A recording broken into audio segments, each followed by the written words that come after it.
د بوټسټراپ پایپ زده کړې ته ښه راغلاست. بوټسټراپ د CSS یو له مشهورترینو فریم څخه دی چې موږ ته ډېر اسانتیا رامنځته کوي.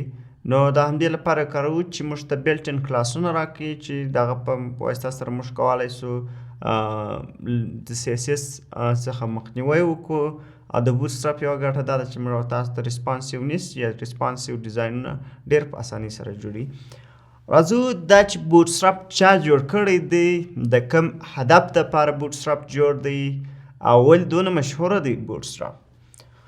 بوټسټراپ په لومړي ځل په 2011 کال کې دی جوړ سو. د بوټسټراپ ډیولپرز چې دي هغه بوټسټراپ کور ټیم دی یا ټویټرز دی، او دی جوړ سوی په HTML CSS لیس ساس ان جاواسکرپټ کې دی.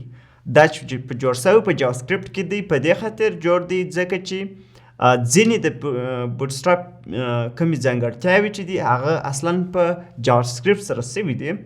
ډېری ځانګړتیاوې د بوټسټراپ چې دي هغه په جاواسکرپټ سره سوي دي. نو دې ته ډېری خلک چې دي او ډېرې کمیونټیانې د CSS او د جاواسکرپټ مکس فریم ورک دی چې هم CSS پکې کار سوی دی هم جاواسکرپټ. د بوټسټراپ هغه اخري ورژن چې دی یا 15.1.3 دی او پلټفارم یې ویب پلټفارم دی. لایسنس یې د MIT سره دی. د اپاچي لایسنس هم لري.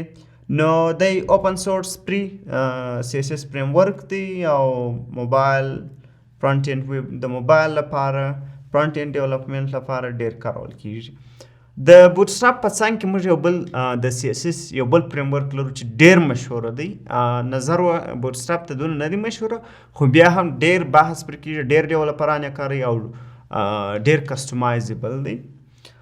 بوټسټراپ چې دی که موږ راستو دلته چیک کو پاپولر دلته که چېرې تاسو وینئ په W3 سکول کې چې دی وایي بوټسټراپ یو له هغه HTML CSS جاواسکرپټ د پاپولر فریم ورکونو څخه دی چې هغه کې ریسپانسیو ډیزاینونه او موبایل فرست ویب سایټس او بوټسټراپ کمپلیټلی پرې دی. دا خو موږ وینو چې پرې دی. نو دا موبایل فرست او د موبایل ډیزاینونه پکې کېږي په همدا ورته وایي. موږ ټیل وینډ هم لرو. ټیل وینډ دا نو د CSS یو بل فریم ورک دی. دی هم ډېر مشهوره دی. یوټیلیټي فرست فریم ورک دی. دې ته یوټیلیټي فرست په دې وایي هغه موبایل فرست دی، دا یوټیلیټي فرست دی. یوټیلیټي فرست په دې ورته ویل کېږي. موږ وروسته په بوټسټراپ کې یوټیلیټي کلاسونه هم وایو. ټیل وینډ ته یوټیلیټي په دې وایي چې دی کسټمایزیبل دی، ډېر کسټمایزیشن پکې کېږي. نظر و بوټسټراپ ده او موږ کوم CSS فریم ورک انتخاب کو. زما له خپلې تجربې څخه کوم کسان چې بیک اینډ ډیولپمنټ ډېر کوي او د هغو تمرکز پر بیک اینډ ډیولپمنټ باندې دونه تمرکز یې پر فرنٹ اینډ باندې نه وي، دوی غواړي چې یا د بوټسټراپ ټیمپلیټس کار کوي، تیمز کار کوي یا ساده بوټسټراپ کار کوي.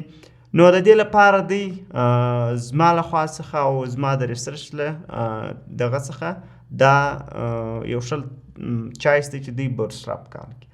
که چیرې دوی فرنٹ اینډ یو څوک فرنٹ اینډ ډیولپر یې د هغه لپاره ټیل وینډ تر ټولو یو بیسټ اپشن دی، ځکه چې ټیل وینډ کې موږ کولی سو چې ښه ریسپانسیو ډیزاینونه هم ولرو او کسټمایزیشن موږ ډېر پکې کوی. بوټسټراپ خپل کلاسونه لري چې کسټمایزیشن یې د ساس په ترو باندې کېږي. موږ به کسټمایزیشن هم وکړو، اما دا ټیل وینډ ساس ته اړتیا نه لري. تاسو کولی سئ چې په ډېر اسانۍ سره کسټمایزیشن پکې وکړئ. دلته به تاسو وینئ دا کوم کار چې جوړ سوی دا ډېر په اسانۍ سره تاسو وینئ دلته جوړیږي. د سره کم په دغه کې ټیل وینډ کې جوړیږي. نو دا کار دلته جوړ سو. موږ کارډونه په CSS په بوټسټراپ کې هم وایو. نو دغه کم دلته دا کم ټیکسیان 600 چې اپلای سوی دا د ټیل وینډ د کسټمایزیشن ټیکس کسټمایزیشن پکې کېږي. نو په دې خاطر ډېر مشهوره دی. ټیل وینډ هم ډېر مشهوره دی. نو دلته د ټیل وینډ هغه کوم کریټر اف ټیل وینډ هم داسې یو بحث کوي. زه نه غواړم چې ډېر پر ټیل وینډ باندې بحث وکړم. غوښتل مې چې د بوټسټراپ یو سیال فریم ورک چې هغه ټیلوینډ دی او ډېر کارېدونکی دی. د هغو کسانو لپاره ډېره ګټه کوي ما ویل چې هغه فرانټ اینډ ډیولپمنټ باندې ډېر تمرکز وي. نو دی کولی شي چې ډېر ښه اپلیکیشنان جوړ کړي او فرانټ اینډ ویب سایټونه جوړ کړي. نو دې لپاره دغه دی. تاسو کولی شئ بوټسټراپ هم کار کوي، خو د بوټسټراپ یو کار دا دی چې تاسو نشئ کولی چې ډېر کسټمایزیشن پکې وکړئ. بوټسټراپ مشهور هم په همدې دی چې ډېر اسانه دی، نظر او ټیلوینډ ته ډېر اسانه دی. راځو څنګه کولی شو چې بوټسټراپ انسټال کړو. تاسو کولی شئ د بوټسټراپ دلته ډاونلوډ هم کړئ او د ډاونلوډ سره تاسو د CSS او د جاواسکرپټ فایلونه راواخلئ. زه غواړم چې په لومړي سر کې دی د CDN په طریقه سره دی زموږ پروجیکټ ته را داخل کړو.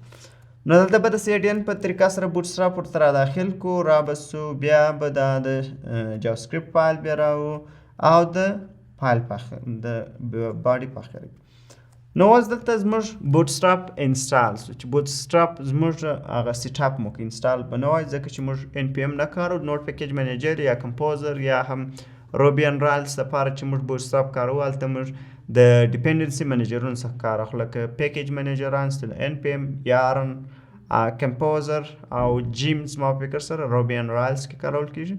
نو اوس موږ سیټ اپ وکړئ د CDN د لارې. نو په دې باندې موږ څنګه پوه چې موږ سیټ اپ کړی دی د بوټسټراپ. د بوټسټراپ د سیټ اپ د معلومولو لپاره تاسو کولی شئ یو ساده کلاس اپلای کړئ. زه به راسم دلته به یو ډیو ایلیمنټ واخلم چې هغه ټکسټ ډینجر ولري، چې ډینجر ټکسټ ولري. راسو ټکسټ ډینجر او دلته ورته لیکو چې ویلکم ټو بوټسټراپ. دا به نو زموږ سټارټ وي د بوټسټراپ. راځو او زموږ د بوټسټراپ ورژن چې دی هغه 5 دی. د تر اوسه دا کوم ریسنټ ورژن چې دی هغه ټاپ دی. نو دلته موږ وکتل بوټسټراپ انکلوډ دی او موږ چې کوم کلاس پر اپلای کړی و هغه کار وکړي.